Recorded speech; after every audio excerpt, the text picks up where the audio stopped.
Alternativa Sonora.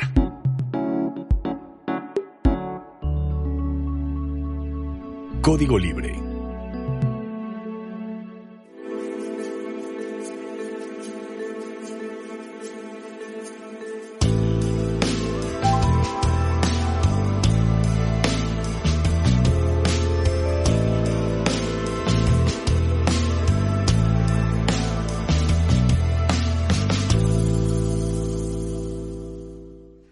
¿Qué tal, amigos de Código Libre? Bienvenidos a una emisión más de Resiliencia en Línea. Hoy tengo el gusto de que me acompaña Daniel Pineda. ¿Cómo estás, Daniel? Hola, ¿qué tal? Buenas noches. Bien, Carlos, ¿tú qué tal? Ya un rato que no nos veíamos. Sí. Siempre tan juvenil. Y con este corte que traes más juvenil todavía. Oh, gracias. Oye, vamos a platicar contigo a propósito de que hoy se cumplen los 3 años de gobierno del actual presidente López Obrador. Y él habla de una cuarta transformación, que encabeza una cuarta transformación, y hoy están en el AMLO Fest, le están diciendo, ¿no? Sí. Los detractores, sobre todo, los AMLO Fest, la AMLO Fest en el Zócalo de la ciudad. Por varias cosas llama la atención, por un lado por estos 3 años, por otro lado porque estamos pues ya saliendo de la pandemia o estamos en ella todavía. A ver, ¿tú qué piensas? Ya estamos saliendo de ella, justo cuando se viene la Omicron, la nueva variante de COVID, sí. Y que Estados Unidos está nervioso y quiere cerrar fronteras para aquellas personas que vienen de África. Y bueno, López Obrador no tiene problema en decir, vamos todos al Zócalo.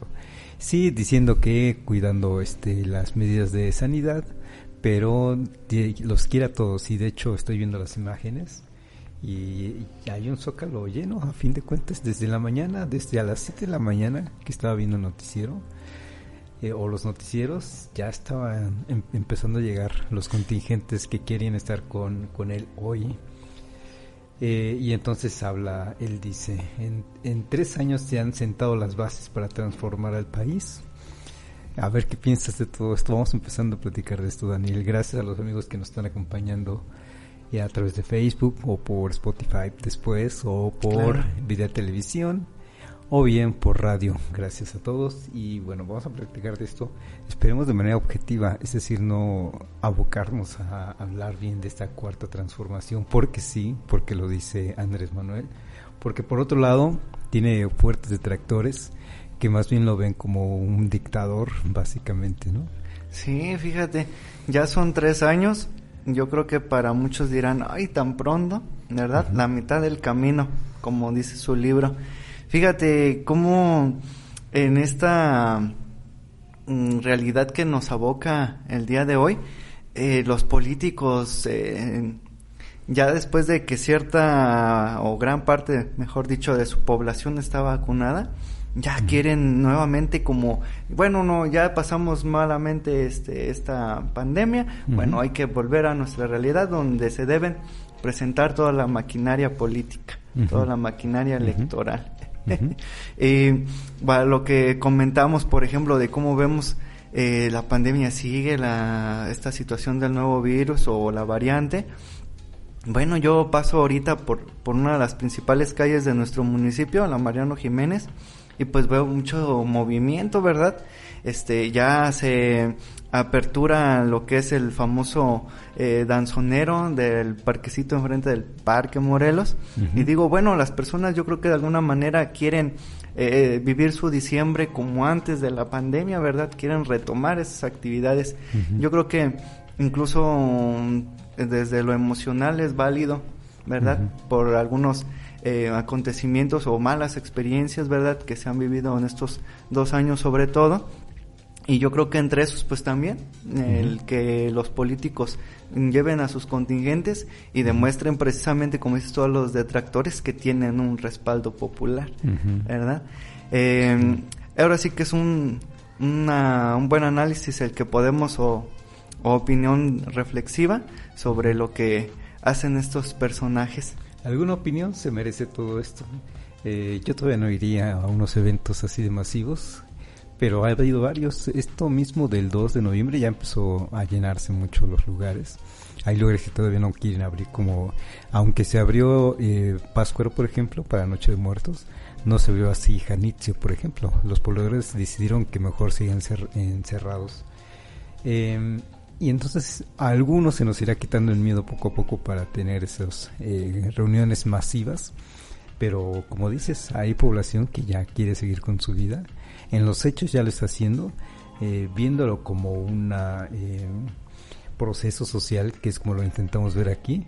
A fin de cuentas la población ya acepta los riesgos y lamentablemente hay en esto sí todavía contagios y todavía haber algunas muertes más, hablando en cuanto por proporción poblacional, por eso digo algunas, pero pueden ser cientos todavía de muertes. Pero ya también se empieza a ver como que una enfermedad más, como puede ser la diabetes o puede ser hipertensión, que se lleva a varias personas al año, arriba de 100,000 personas al año, nada más por esas enfermedades. Y sí, como proceso social, entonces, como dices, las personas ya quieren salir a su vida normal, de vacaciones, no se diga, seguramente vamos a ver playas llenas también, cualquier asunto que tenga que ver con descansar o pasarla bien, y eso incluye las discotecas, ya también por donde quiere que podamos ir, ya están los bares abiertos, los centros nocturnos ya también están abiertos, conciertos ya también empiezan a abrir, en fin. Interesante verlo como proceso social, aunque algunos, y yo soy de los que recomienda que mejor no nos concentremos si no hay necesidad. Claro, sí, incluso pues se habla, ¿verdad?, de que evitemos la concurrencia, mantengamos el uso del cubrebocas, que muchos titulares, AMLO invita al Zócalo, y dice incluso AMLO que no es necesario el cubrebocas. Qué tremendo, ¿verdad? Esa opinión, esa perspectiva de los medios, de algunos medios. Implica cuidarnos, claro. En estas fotos que estoy viendo hay personas, muchas con cubrebocas, y todavía hay quienes, hay ya, o más bien varios, que ya no tienen cubrebocas, incluso en una zona, en un evento masivo. A mí sí me causaría un poquito de pendiente, digamos. Pero bien, esperemos que las cosas salgan bien, no solo en este evento, sino en cualquier otro evento donde ya se aglomera la gente y en donde ya también se corre el riesgo, se acepta el riesgo, por eso lo digo socialmente hablando, de que hay personas que no usan el cubrebocas y aún así salimos a estos eventos masivos. Así que esperemos que la población sí se cuide.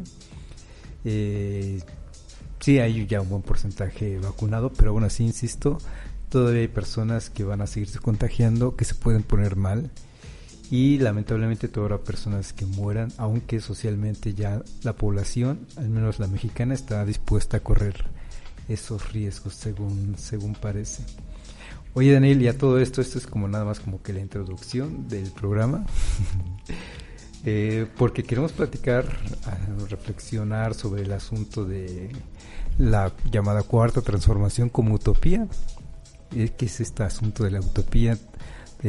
Hace rato, antes de empezar el programa, te saludaba, que si revisaste este asunto, o que si llevaste, refiriéndome a que si llevaste alguna materia de utopía, y mi expresión fue si llevaste utopía, y lo tomaste por el sentido de si estabas llevando a las colonias que recorres utopía. Sí. y tu respuesta fue en ese sentido, ¿no? De que estás llevando una utopía ideológicamente hablando a esas colonias. Entonces veo que tienes muy bien introyectado el asunto de la vida pública, en el sentido de que efectivamente estamos pensándonos como actores o como personas que llevamos, ¿qué es una utopía? Pues de eso trata también esos primeros momentos de platicar. Es por un lado una esperanza, digamos. Sí, exactamente. A ver, ¿qué es?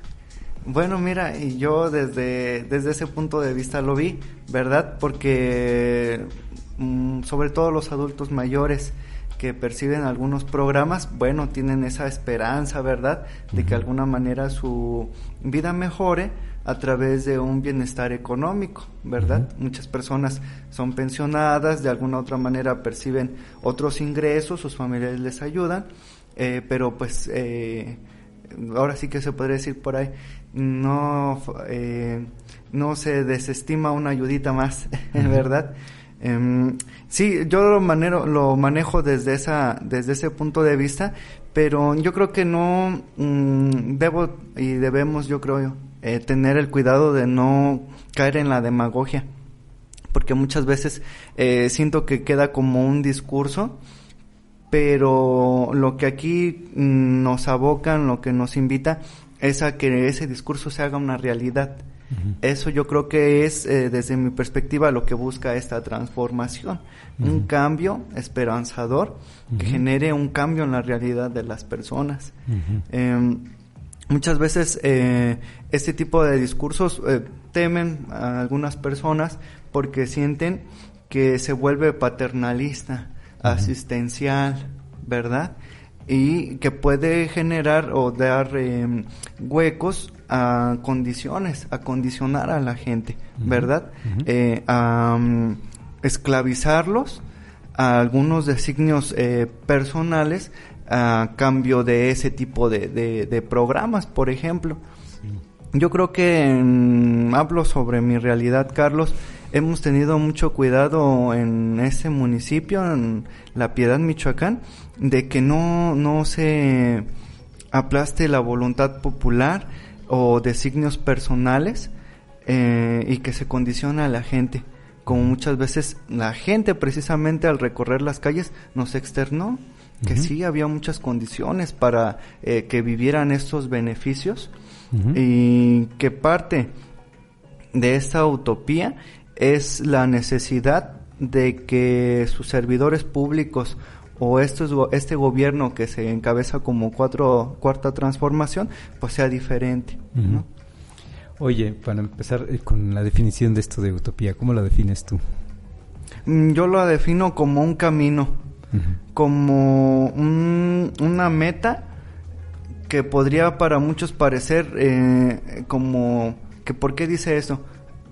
Porque yo diría que es inalcanzable.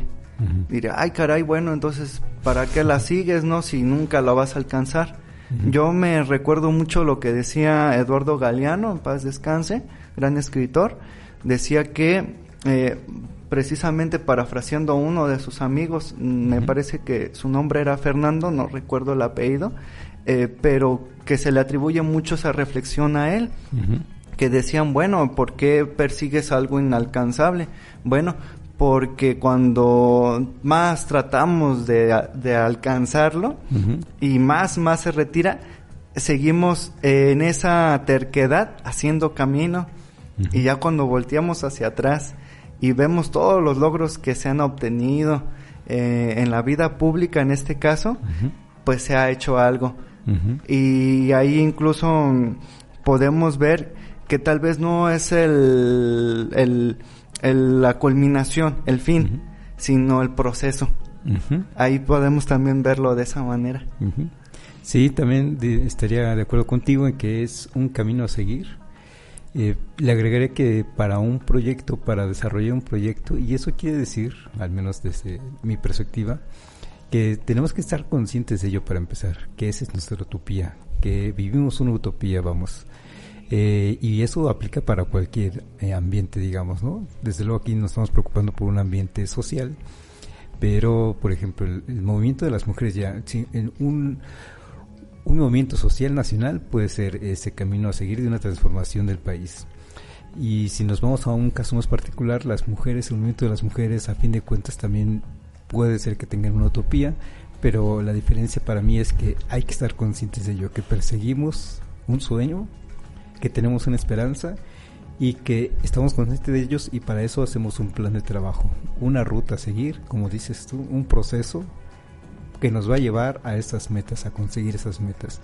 Si no somos conscientes de que tenemos esa utopía, entonces es como no tener un plan de acción, y entonces en consecuencia acciones que nos vayan llevando paso a paso a alcanzar esa utopía, que como dices, puede ser que nunca la alcancemos porque en el mismo trayecto, en el mismo proceso, vamos cambiando las metas. En este mismo proceso de reflexión y de cuestionar, de autocrítica, también pensaremos, no, pues esto no era como lo queríamos, mejor vamos dándole por otro lado. Pero sí, muy importante tener para alcanzar esa meta o ese sueño un plan de trabajo, digamos, el cual vayamos realizando acción por acción, evaluando periódicamente, y vamos, a fin de cuentas, es tener una serie de acciones que nos van a llevar a algo realizable. Y esa es la otra condición que le veo yo, que tiene que serse un proyecto, un sueño, pero sobre prácticas realizables, porque una utopía construida sobre algo que es imposible, ahí sí yo diría, pues ¿para qué lo seguimos entonces? Vamos a intentar algo que es realizable, y entonces, porque eso sí va a tener resultados concretos, sí va a tener resultados, vamos. Si nos vamos a lo imposible, eso... Ahora, podemos discutir qué es eso de lo posible o qué es lo imposible, ¿no? El viaje hacia la luna podría pensarse, o alguna vez se pensó imposible, y mira, ya andamos en estos viajes espaciales. Sí, incluso muchas veces la utopía la vinculamos luego con un sueño. Y muchas veces el sueño como algo que no se puede realizar. Algo que va más allá de nuestros medios, de las personas que nos acompañan, etcétera. Y muchas veces también la utopía como el ideal o el escenario ideal. Aquel espacio que es completamente perfecto, como lo deseábamos, o como en bienestar general queremos, ¿verdad? Yo creo que aquí se hace la reflexión de que así como dice, se hace un plan de trabajo, se logran como, no sé si se puede decir como pequeñas metas durante el proceso. Y pongo un ejemplo, los que hemos oído sobre la lucha de Martin Luther King, han sido, yo creo que esa utopía de lograr completamente ese es gran sueño, que en todos los Estados Unidos y en todos los países de la Tierra pues sean respetados, ¿verdad?, las personas afroamericanas, afrodescendientes, ¿verdad?, en la igualdad de derechos, de servicios, etcétera. ¿Qué es lo que hacen? Bueno, uno de los primeros logros pues fue la firma de los derechos civiles, ¿verdad? Cumplimiento de algunas exigencias que podrían decirse mínimas, se lograron. De ahí no se detuvieron. Su siguiente proyecto, ¿cuál fue? Que pudieran votar. Que pudieran votar, eso es una cosa que dicen en siglo, aunque sea siglo XX, es un tiempo reciente. Pues las personas afroamericanas no podían votar en muchos lugares, ¿verdad? Se logró esa meta y iban. Ahora sí, como dicen por ahí popularmente, de victoria en victoria, ¿verdad? Y en ese todo ese camino, pues se voltea a ver, ¿verdad?, todas las metas que se han logrado en el proceso. Desde, no sé si puedo decir desde una perspectiva de izquierda, yo siempre aprendí por ejemplo, con el profe Albavera, en paz descanse, yo siempre entendí ahí que las derrotas en la izquierda nunca eran realmente derrotas. Porque es aprendizaje porque siempre se aprendía algo, ¿verdad? Todo ese proceso que se vivió, aunque por decir no se logró ganar una elección, pero todo lo que en tu proceso lograste, aprendiste, adquiriste, eso ya es parte de la utopía, de esas metas durante todo el proceso. Oye, y bueno, ya aterrizándolo a este asunto de la cuarta transformación, y ahí lo que voy a decir me lleva a una crítica. Sí, adelante. López Obrador se propuso una transformación al principio del gobierno, así lo anunció, y así tiene todo un cuadro que lo sigue, digamos, para empezar su partido, ¿no?, que también están sumados a esta llamada cuarta transformación. Solo que sí hay que aceptar que no todo el mundo busca esa meta, ¿no? Y entonces proponerse una transformación del país cuando no todo el mundo está sumado a ello, digamos, vamos, es que lo acabas de decir bien, lo dijiste, queremos una transformación desde la izquierda, pero hay quienes quieren una transformación desde la derecha, o bien que no se identifican con la izquierda. Yo me asumo de izquierda desde que tengo edad de poder elegir en votaciones, y si yo dijera, yo quiero una transformación desde la izquierda, para mí Carlos Telles es una transformación en donde se acepta que las mujeres aborten si es que así lo necesitan, que se acepten las bodas gay, que los gays puedan adoptar, que se casen si se les pega la gana. También mi recomendación siempre ha sido, para que te casas, pero quieres hacerlo, adelante. Donde haya, o donde no prive una sola religión, sino que haya el respeto por la religión que se te pegue la gana ejercer. Eso para mí es un proyecto desde la izquierda, digamos, pero hay que aceptar que no todo el mundo busca una transformación entonces desde esa izquierda porque quieren otras cosas, ¿no? Digamos que todo lo contrario a lo que acabo de decir. Y entonces si tenemos a una cuarta transformación, esta cuarta transformación está yendo por encima de otras ideologías que no están de acuerdo con esto. Ahora, por un lado, y por otro lado, sí llama la atención que este presidente que habla de una cuarta transformación es el más popular, el presidente más popular, y a qué me refiero con más popular, que el 70% de la población está de acuerdo o aprueba al menos su gestión, es decir, una abrumadora mayoría está de acuerdo con ello y piensa seguir apoyando esta transformación.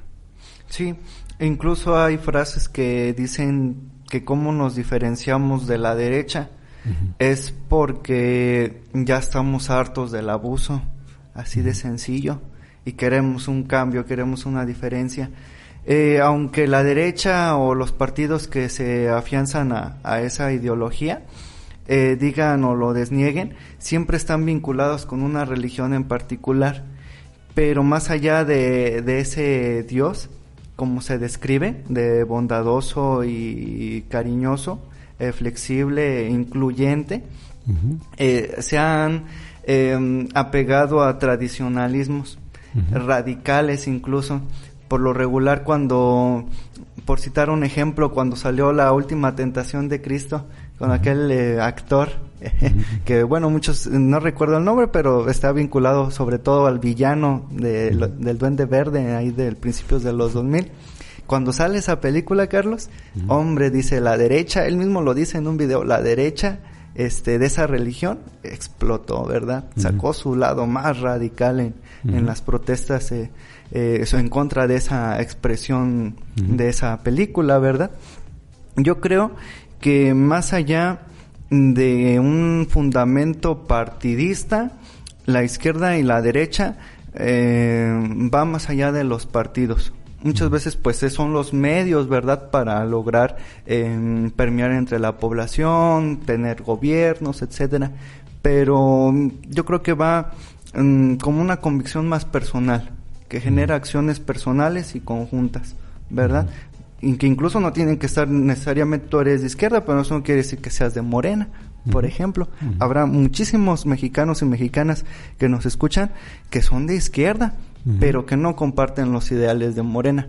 Yo, desde mi punto de vista, creo que al día de hoy, actualmente Morena ha perdido esa brújula en el territorio de la izquierda. Son totalmente legítimas, por ejemplo, esas exigencias de los colectivos feministas, de los colectivos LGTB y todas las personas que comparten esa idea, porque están hartas del abuso, de la restricción que la derecha ha influido. Oye, y es que también hay que entender que entonces un proyecto de nación incluye más cosas, ¿no? Incluye sí una corriente de izquierda que se va a entender muy bien con López Obrador, pero hay una corriente de la misma izquierda que no se entiende nada bien con López Obrador, y luego está una derecha que no se lleva nada bien, ¿no?, con ese proyecto.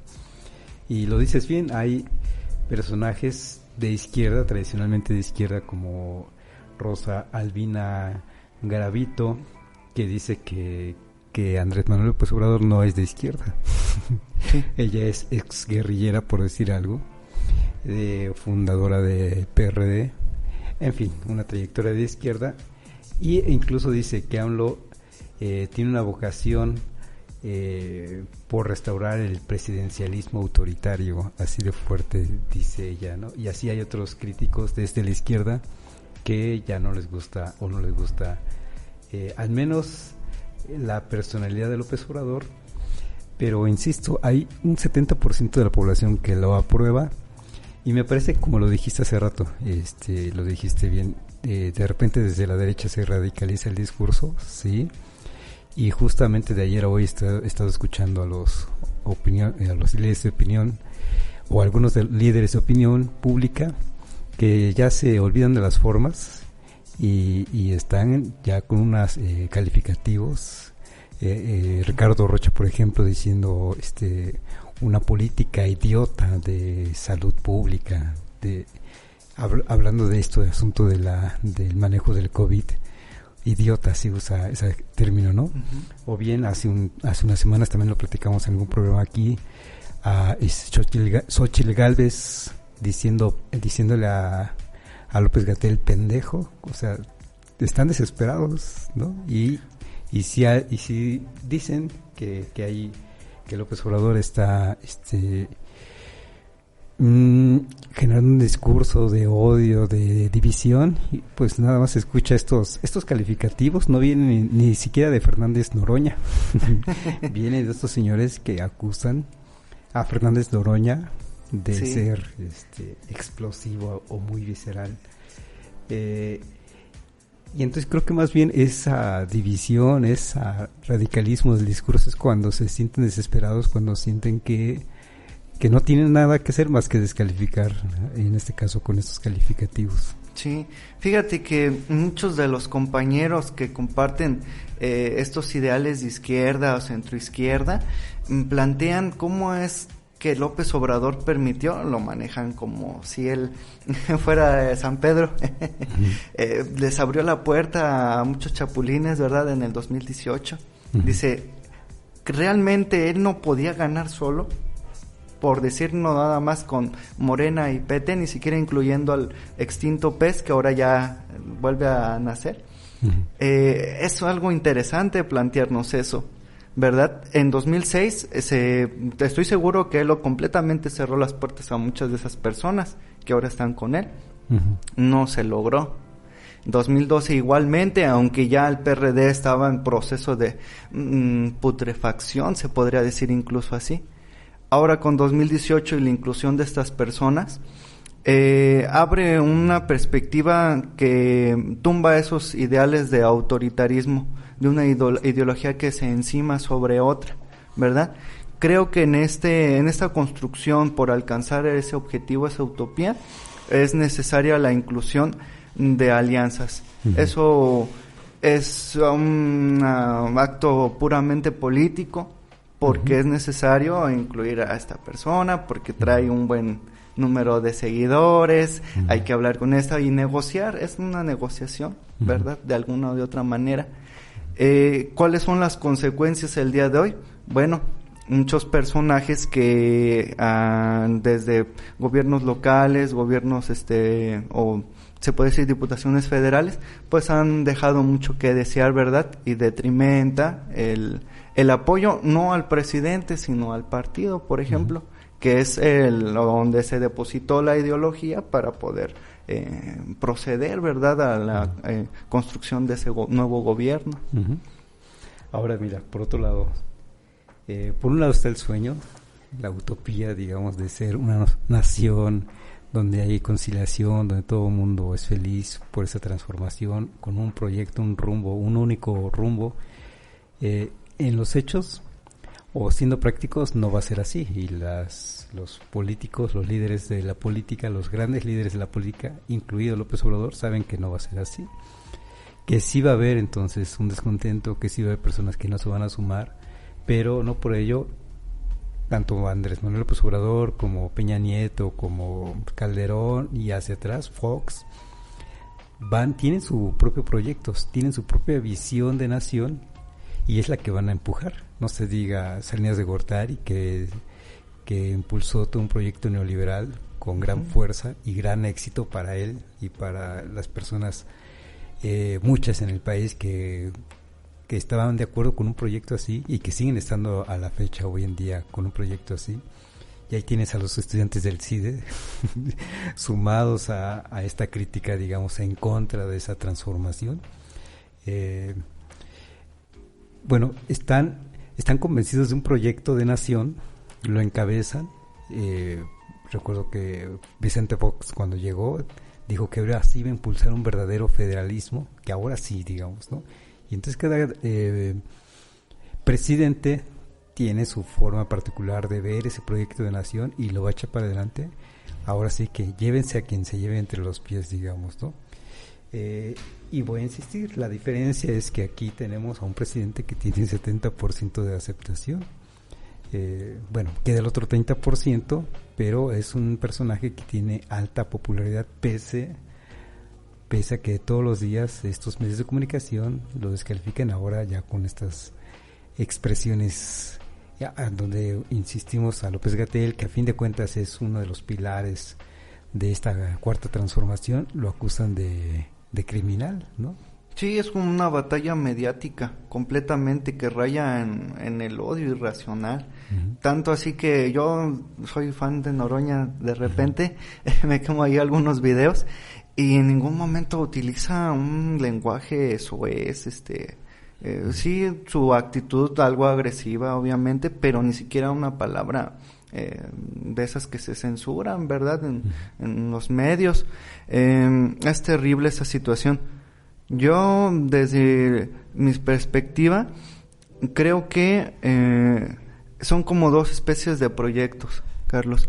Como la parte administrativa, que es como la que se está abocando López Obrador, y esa parte como ideológica aquí con nosotros, con el pueblo raso.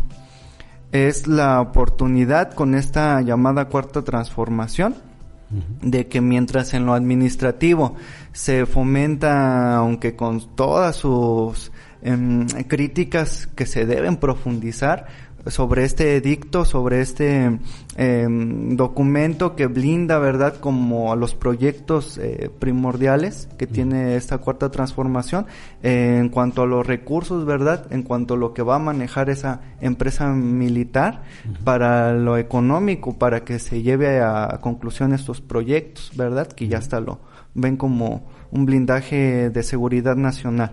Bueno, ahí lo que él busca es que se lleguen a aquellos puestos clave donde nosotros no tenemos el acceso ahora, para lograr de que se empiecen a limar las uñitas de aquellos que agarraban, ¿verdad? También con toda una cargada de austeridad que ha venido afectando a muchos sectores, ¿verdad? Como la ciencia, el arte, etcétera. Y ahí es donde nos abre la gran pregunta que yo hago. Está bien, qué bueno que se está viendo austeridad y que aquellos científicos, entre comillas, antes gastaban millonadas en cafeteras o en autos. Bueno, ahora es distinto. Pero entonces, ¿qué se está haciendo con ese dinero? ¿Por qué no llega más abajo con los investigadores de los tecnológicos? Es una pregunta que yo hago, ¿verdad? Ahora, mientras se ocupan en lo administrativo esta cuarta transformación, ¿qué está pasando con la cuarta transformación de la organización de cuadros ideológicos? ¿Qué están haciendo las comunidades por ver los mecanismos de aquel diputado, de aquel político que colocaron en ese puesto clave para permitirles el logro de cambios en su comunidad? La gran pregunta aquí, ¿el pueblo de México nos estamos organizando en esta cuarta transformación? Porque los partidos van y vienen. Los gobernantes López Obrador terminan el 24, si es que por alguna extraña razón del destino no logre ser ratificado, ¿verdad?, este próximo 10 de abril, en caso de que se logre juntar las firmas correspondientes para la revocación de mandato. Él se va en 2024. ¿Quién de los que sigue, ya sea de derecha o de izquierda, que desde mi punto de vista Ebrard no es de izquierda, ¿cómo vamos a reaccionar ante una jugada, una traición del que continúe, ¿verdad? Oye, estoy también viendo que están intentando, como están intentando de todo desde opinión, para menguar algo que no han podido hacerlo por sus medios de comunicación tradicionales, digámoslo así. También están intentando como que dividirlos, digamos. Es una gran fuerza la que tiene López Obrador junto con su gabinete, digámoslo así, o junto con sus principales colaboradores. Y dígase, ya para poner nombre a los personajes, es un núcleo muy fuerte, como el mismo López Obrador, como Claudia Sheinbaum, como Marcelo Ebrard, cada uno de los que estoy diciendo muy fuertes por sí solos. Monreal, digamos, cada uno con sus cualidades. Y veo que los quieren ahí dividir, los quieren echar a pelear. Y dice aquí, por ejemplo, entras a proceso y tienen en la AMLO Fest, Sheinbaum y Ebrard flanquean al presidente, no así Monreal. Y desde la mañana y desde ayer creo que estoy escuchando que quieren hacer molestar a Monreal, como que diciéndole te están rezagando, te van a dejar fuera de la contienda para ser candidato a la presidencia de la República. De hecho ya le quieren levantar la mano a Sheinbaum, por encima incluso de Ebrard, que también es un candidato fuerte, un potencial candidato fuerte. Y quieren, no es que quieran levantarle la mano a Sheinbaum, sino que quieren que se moleste Monreal con el presidente y que rompa relaciones, digamos, con el partido y con el presidente. Y como lo han hecho con otros personajes que se los jalan de a poco hasta que finalmente se ponen en contra del presidente. Y al parecer así lo están haciendo con este personaje, o ¿cómo ves tú? Yo creo que la derecha está apostando porque los candidatos que no son puramente nacidos de izquierda, como Monreal y Ebrard, hagan el contrapeso de la nueva oposición en el próximo gobierno en caso de quedar Claudia Sheinbaum, ¿verdad? Muchas veces es como en lo de la reforma eléctrica, Carlos, tienen que negociar, tienen que ver la manera en que el PRI, el PAN o algunos otros diputados que no son de Morena, pues aprueben, ¿verdad?, esta ley tan importante. Es lo mismo, buscan de alguna manera guiñarle el ojito a Ricardo Monreal, ¿verdad?, a Marcelo Ebrard, en caso de que no sean escogidos, ¿verdad?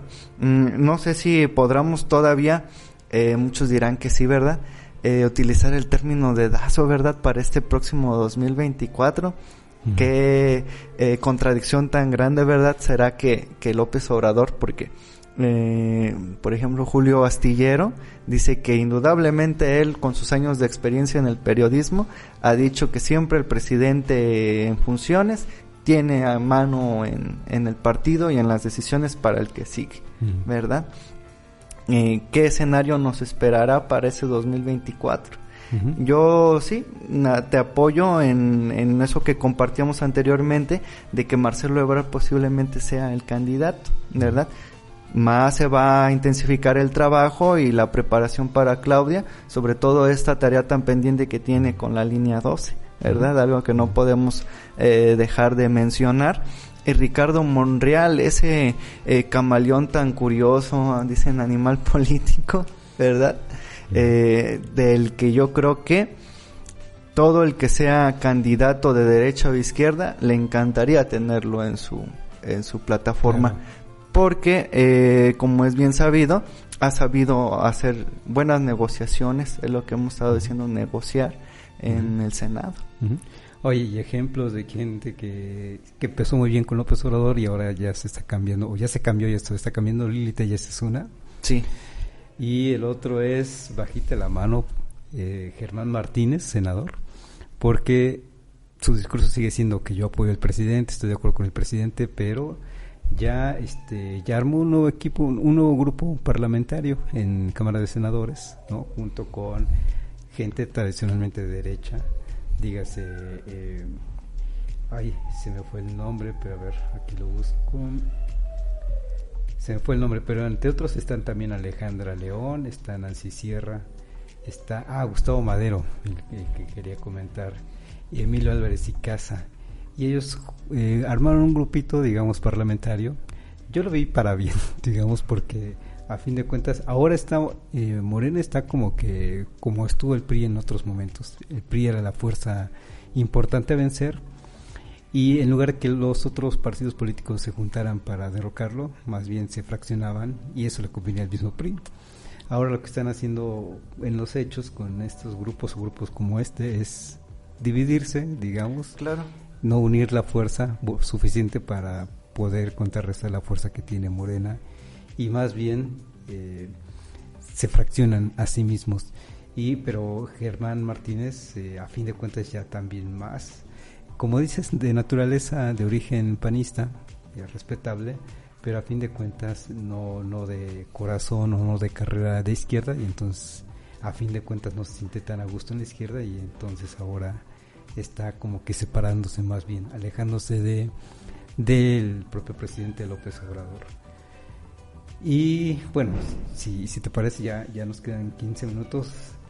Este asunto de los candidatos, sí, yo veo punteros, esos 3 punteros que estamos comentando: Claudia Sheinbaum,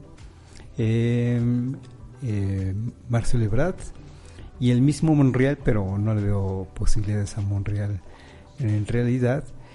Y de Marcelo Ebrard, ayer se reunió, ¿verdad?, en una nueva reunión del grupo Puebla, en donde están personajes de izquierda, en donde estuvieron, mandaron un mensaje de esperanza, un mensaje de utopía, digámoslo así. Luis Ignacio Lula da Silva, expresidente de Brasil; Alberto Fernández, presidente de Argentina; me llamó la atención que también estuvo José Luis Rodríguez Zapatero, expresidente de España. Estuvo el actual presidente de Bolivia, Luis Arce; Dilma Rousseff, expresidente de Brasil también; ¿quién más? Fernando Lugo, Ernesto Samper, Rafael Correa. A fin de cuentas, una buena corriente de izquierda, sumados a este grupo Puebla. Y también le dan la bienvenida, digamos, a la actual electa, o la recientemente electa presidente de Honduras, Xiomara Castro, recuerdo el nombre de su esposo. Ahí se fue derrocado el presidente de Honduras. A fin de cuentas, con un bloque de izquierda, se está armando ahí un bloque de izquierda interesante, que insiste Marcelo Ebrard en armar ese bloque de izquierda en América Latina, ese bloque progresista, que por un lado sí le está dando una buena proyección, una buena plataforma política en términos internacionales, pero por otro lado, pues sí hay que armar esos cuadros de izquierda en América Latina que fortalezcan, que apuntalen, ya no se diga el proyecto de izquierda latinoamericano, sino que apuntalen al propio gobierno de izquierda de México. Comentas que no te parece Marcelo Ebrard una persona de izquierda. Bueno, se está apoyando en estos gobiernos progresistas de izquierda, digamos, en América Latina, y estos señores lo cobijan muy bien, están muy contentos de cobijarlo a Marcelo Ebrard y seguir, digamos, apoyando en los hechos una posible candidatura, una eventual candidatura de Marcelo Ebrard. Yo creo que muchos de los líderes de izquierda ven en México un mediador y un líder. Se ha visto con López Obrador en los últimos acontecimientos, sobre todo en los Estados Unidos, donde precisamente en la sede de de esa parte contraria, ¿verdad?, a este bloque de izquierdas o latinoamericano, pues sí, ver esa estrategia y darle continuidad para el posible candidato y probablemente presidente, ¿verdad?, del país, darle nuevamente ese liderazgo a México, en el que se van a respaldar todos estos líderes. La verdad, aunque hay siempre una crítica a esos gobernantes que acabas de mencionar, sobre todo pues por la perduración y prolongación de sus mandatos, ¿verdad?, que ahí de repente pues tiene una cierta contradicción ideológica con lo que es la democracia y las transiciones, que también participen otros personajes, ¿verdad?, incluso de la misma izquierda, no decíamos gobiernos de derecha, y sobre todo como la que están haciendo de extremista y fascista en nuestro continente. Yo sí veo esa situación que tal vez nos lleve a la reflexión de que si la izquierda no debe negociar nunca, ¿verdad? Yo digo, no es de izquierda, pero creo que ha sido un buen negociador. Se le ha dado, como tú has comentado anteriormente, espacios estratégicos a Ebrard, ¿verdad?, donde se le ha dado una apertura mediática internacional, ¿verdad?, por ejemplo con lo de las vacunas. Entonces, sí se ve allí una actitud de la izquierda, de los latinoamericanos, y sobre todo la influencia que tienen estos personajes en las izquierdas o en los partidos de sus países por darles espacio a México. La verdad, yo aplaudo en esa parte que tiene nuestro país de fungir siempre como un árbitro en muchos conflictos internacionales donde, por ejemplo, la ONU es completamente ausente. Sigue habiendo una tarea pendiente que esperemos se intensifique, se complete, ¿verdad? Sigamos luchando, tratando de alcanzar esa utopía por hacerle la contraparte a la OEA. Al lograr que estos nuevos organismos donde se junten todos los países latinoamericanos y generen incluso, no sabemos a futuro, la sustitución de ese terrible organismo invasor, que realmente esa ha sido su función, militar e invasor, ¿verdad?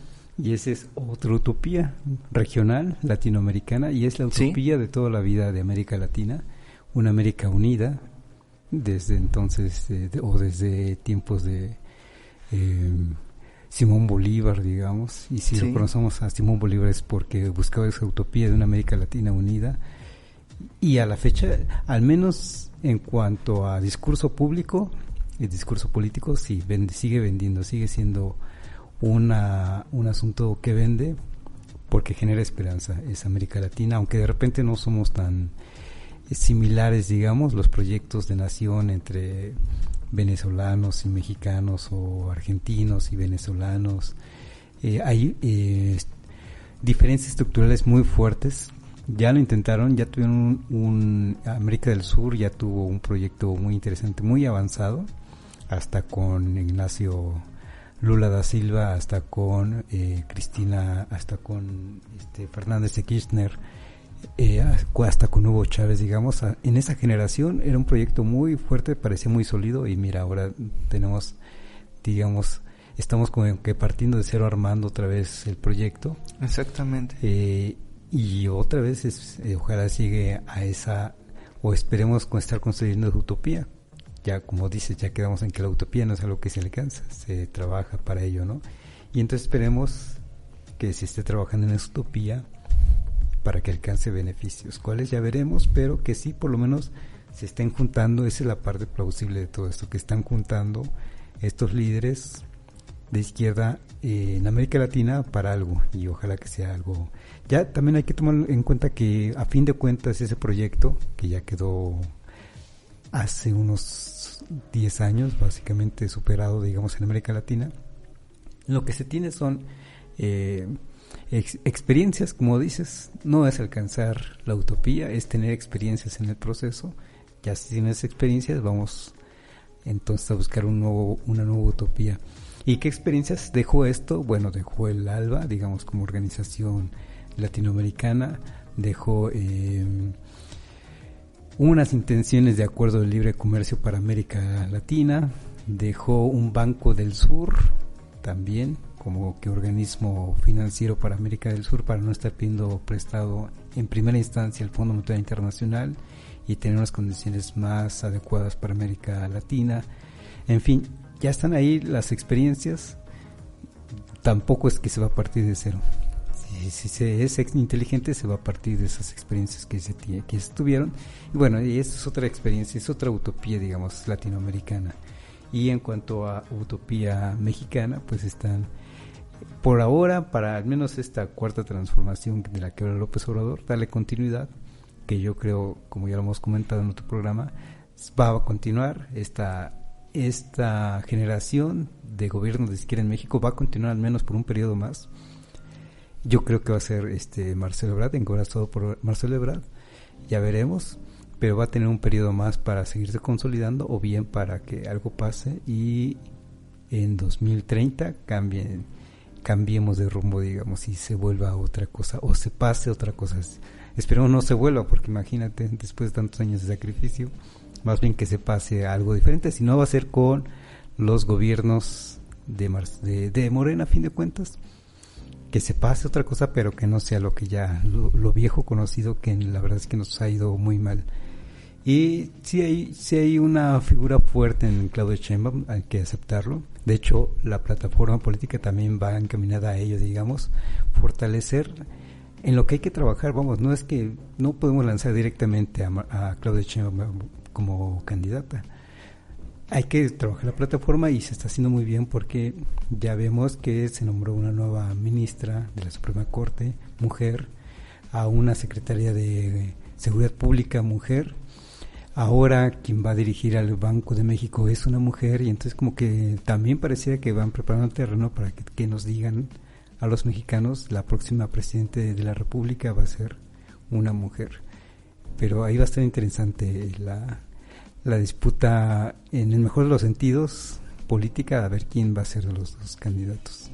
Sí, los cuadros que se forman no solamente deben ser una maquinaria electoral, los cuadros que se formen, la gente informada, que se siga habiendo estos espacios, yo lo digo cada que me invitan, estos espacios de información, de opinión, que la gente siempre le invitemos a la reflexión, a la información, nos va a ayudar mucho que cuáles sean los gobiernos que van y vienen en el futuro, nosotros tengamos esa resiliencia, hay mejor palabra para decirlo, resiliencia, frente a los embates sobre el aumento de impuestos, una situación de militarización excesiva en muchas áreas de nuestro país y de nuestra América, en todo el mundo.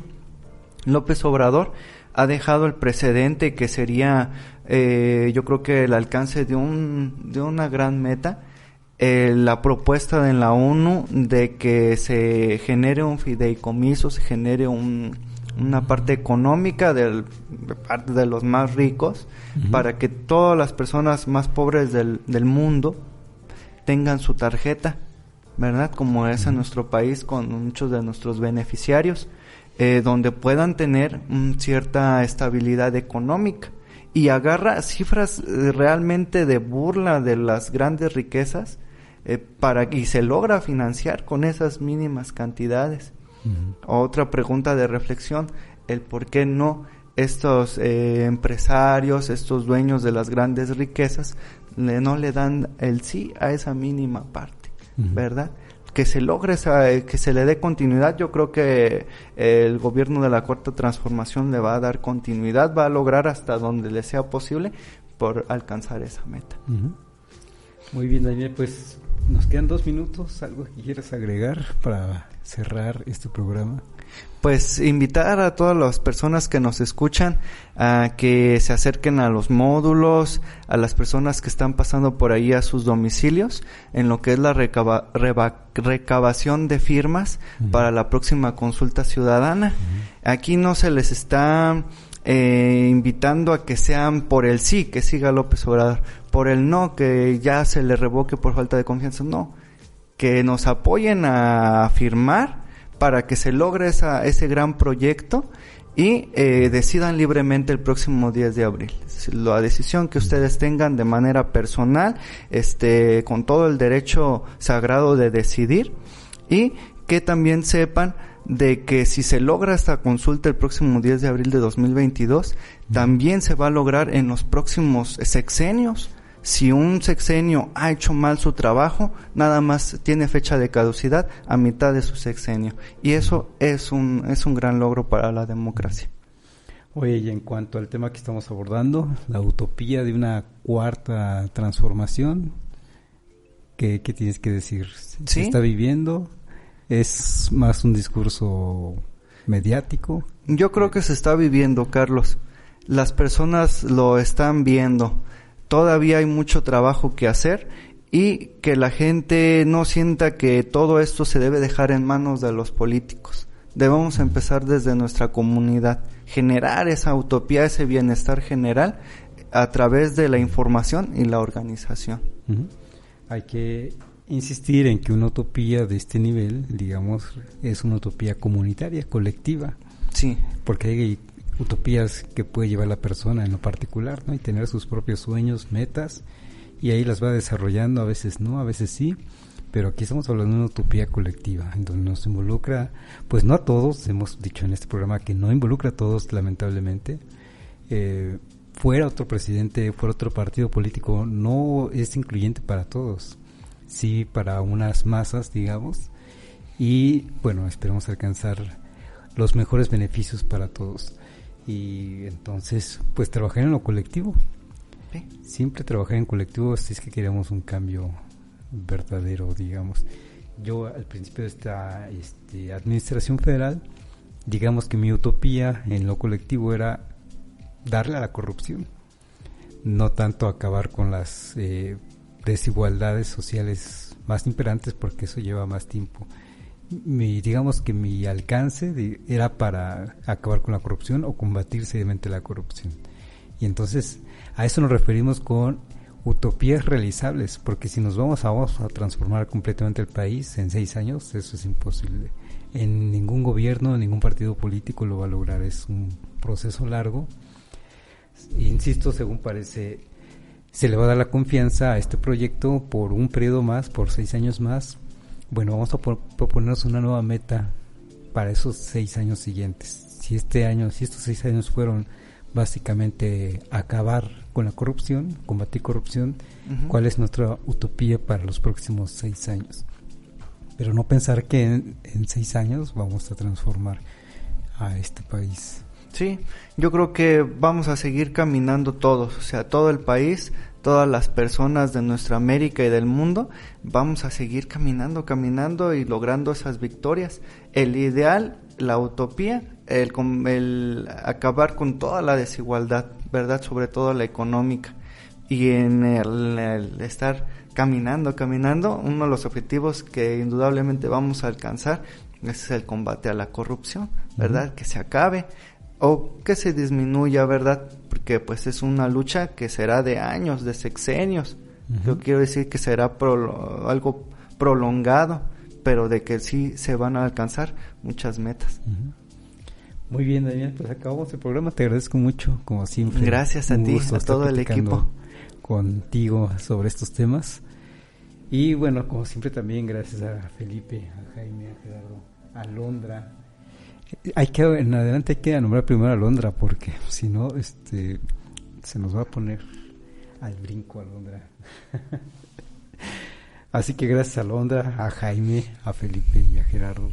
Y gracias a todos ustedes por habernos acompañado en este programa. Esto fue Resiliencia en Línea.